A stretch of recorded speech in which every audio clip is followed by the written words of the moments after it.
इतिहास का वो अकेला ऐसा इंसान था जिसे विश्व विजेता के तौर पर याद किया जाता है, अलेक्जेंडर द ग्रेट। पहला ऐसा इंसान जिसने पूरी दुनिया को जीतने का सपना देखा था, जिसने अपनी जिंदगी में कभी कोई युद्ध नहीं हारा और भारत में जिसे हम सिकंदर महान के नाम से जानते हैं। इस वीडियो में आप उसी सिकंदर महान के बारे में 23 ऐसी बातें जानोगे जो शायद ही आपको पता हों, सो वीडियो को आखिर तक जरूर देखना। नंबर 23, अलेक्जेंडर द ग्रेट को इतिहास के 100 सबसे प्रभावशाली लोगों में गिना जाता है। उनको अलेक्जेंडर थर्ड और अलेक्जेंडर मैसिडोनियन के नाम से भी जाना जाता है। अलेक्जेंडर मैसिडोनिया का शासक था। मैसिडोनिया प्राचीन ग्रीस में एक साम्राज्य था। नंबर 22, अलेक्जेंडर नाम ग्रीक भाषा के 2 शब्दों से मिलकर बना है। पहला है एलेक्सिन, जिसका मतलब है टू प्रोटेक्ट, और दूसरा शब्द है एंड्रोज, जिसका मतलब है मैन।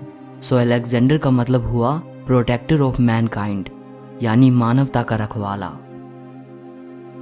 नंबर 21, यह कहा जाता है कि जिस दिन अलेक्जेंडर पैदा हुए थे उसी दिन ग्रीस के टेम्पल ऑफ आर्टेमिस को जला दिया गया।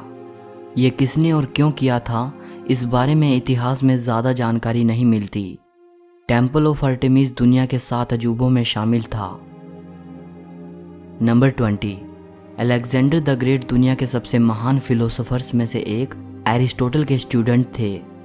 जब अलेक्जेंडर 13 साल के थे तो उनकी एजुकेशन के लिए उनके फादर फिलिप ने एरिस्टोटल को चुना था। एरिस्टोटल द्वारा दी गई शिक्षा के बदले फिलिप ने स्टैजरा शहर में एरिस्टोटल के होम टाउन को फिर से बनवाया, जिसे कई साल पहले फिलिप ने ही डिस्ट्रॉय कर दिया था। एरिस्टोटल ने अलेक्जेंडर को 3 साल तक पढ़ाया, जब तक कि अलेक्जेंडर 16 साल के हुए, और इसके बाद उनके फादर फिलिप की हत्या हो गई और अलेक्जेंडर मैसिडोनिया की गद्दी पर बैठा। एरिस्टोटल ने उसको फिलोसफी, मोरल्स, रिलीजन और लॉजिक की शिक्षा दी थी। नंबर 19, अलेक्जेंडर को हेट्रोक्रोमिया इरिडियम था, जिसकी वजह से उसकी दोनों आंखों का कलर अलग अलग था। नंबर 18, कुरान शरीफ में एक बादशाह धुलकरनाइन की कहानी आती है। बहुत से स्कॉलर्स का ये मानना है कि ये कहानी अलेक्जेंडर द ग्रेट की ही है। मतलब कुरान में धुलकरनाइन नाम से जिस बादशाह का जिक्र आता है शायद वो सिकंदर ही है। नंबर 17, अलेक्जेंडर अपनी पहली जीत से लेकर मृत्यु तक अपराजित रहा। वो किसी से नहीं हारा। उसकी मिलिट्री टैक्टिक्स और स्ट्रैटेजीज आज भी दुनिया भर की मिलिट्री एकेडमीज में पढ़ाई जाती हैं।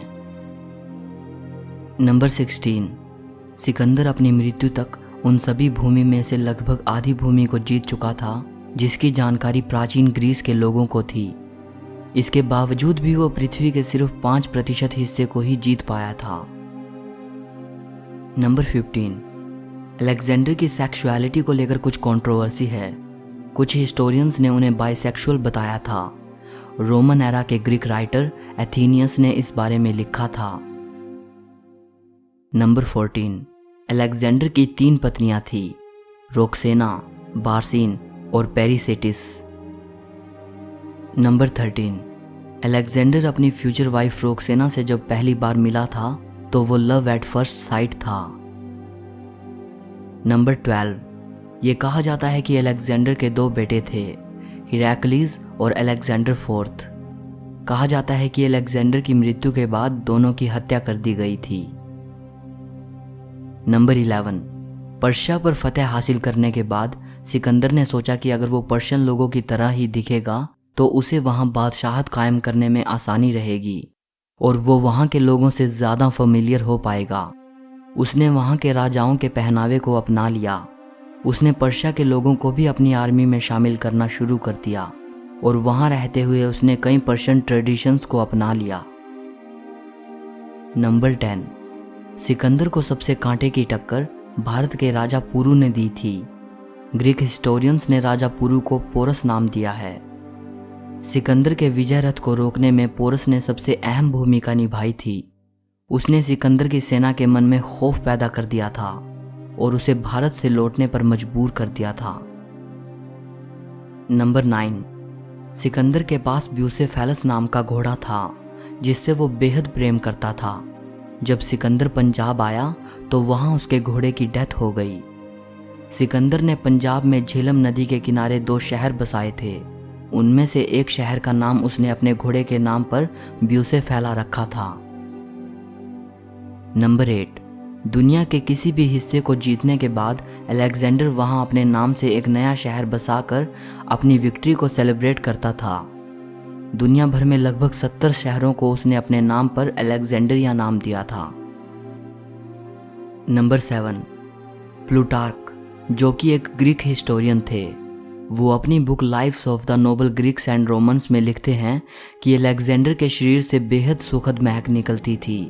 उनकी बॉडी से इतनी मनोहर खुशबू आती थी कि वो उनके कपड़ों को भी सुगंधित रखती थी। नंबर 6, अलेक्जेंडर ग्रीस के महान कवि होमर से काफ़ी इंस्पायर था। वो होमर की एपिक पोएम इलियड को बड़े शौक से पढ़ता था।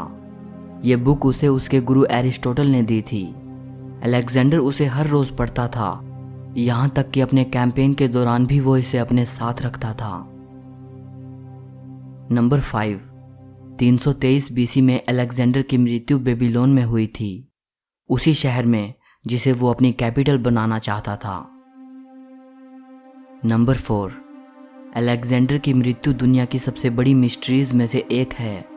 उसने महज 32 साल की उम्र में दुनिया को अलविदा कह दिया था। उसकी मृत्यु कैसे हुई इस बारे में कोई कुछ नहीं जानता। कुछ हिस्टोरियंस कहते हैं कि अलेक्जेंडर को जहर दिया गया था, कुछ कहते हैं कि मलेरिया से उसकी मृत्यु हुई थी। नंबर 3, अलेक्जेंडर की मृत्यु बेबीलोन में हुई थी, लेकिन उनको कहाँ दफनाया जाए इसको लेकर काफ़ी विवाद हुआ और आखिर में उनको इजिप्ट के शहर अलेक्जेंड्रिया में दफनाया गया। ये शहर अलेक्जेंडर ने ही बसाया था और अपने नाम पर ही उन्होंने इस शहर को नाम दिया था। अलेक्जेंडर की बॉडी को एक पत्थर के ताबूत में रखा गया। उस ताबूत को शहद से भरा गया था, उनकी बॉडी को डिकेइंग से बचाने के लिए। इसके बाद उसे इजिप्ट लाया गया था।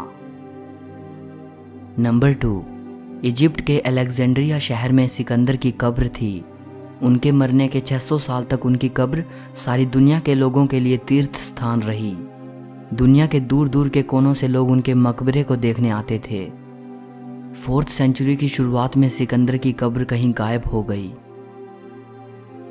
नंबर 1, मरने के सदियों बाद तक भी रोम के लोगों के लिए अलेक्जेंडर सबसे ज़्यादा एडमायर किए जाने वाले ऐतिहासिक शख्स थे। यही वजह है कि रोम की कुछ महान हस्तियों जैसे जूलियस सीजर, मार्क एंथनी और अगस्टस ने भी अलेक्जेंडर की कब्र को विजिट किया था। सो इस वीडियो के लिए इतना ही। अगर आपको वीडियो अच्छी लगी हो तो लाइक और शेयर ज़रूर करना। इस वीडियो के बारे में आपकी जो भी राय हो कमेंट करके बताइएगा। और अगर आप हिस्ट्री से जुड़ी ऐसी ही अमेजिंग वीडियोस देखना चाहते हैं तो चैनल को सब्सक्राइब करके घंटी को दबा देना। सो मिलते हैं अगली वीडियो में।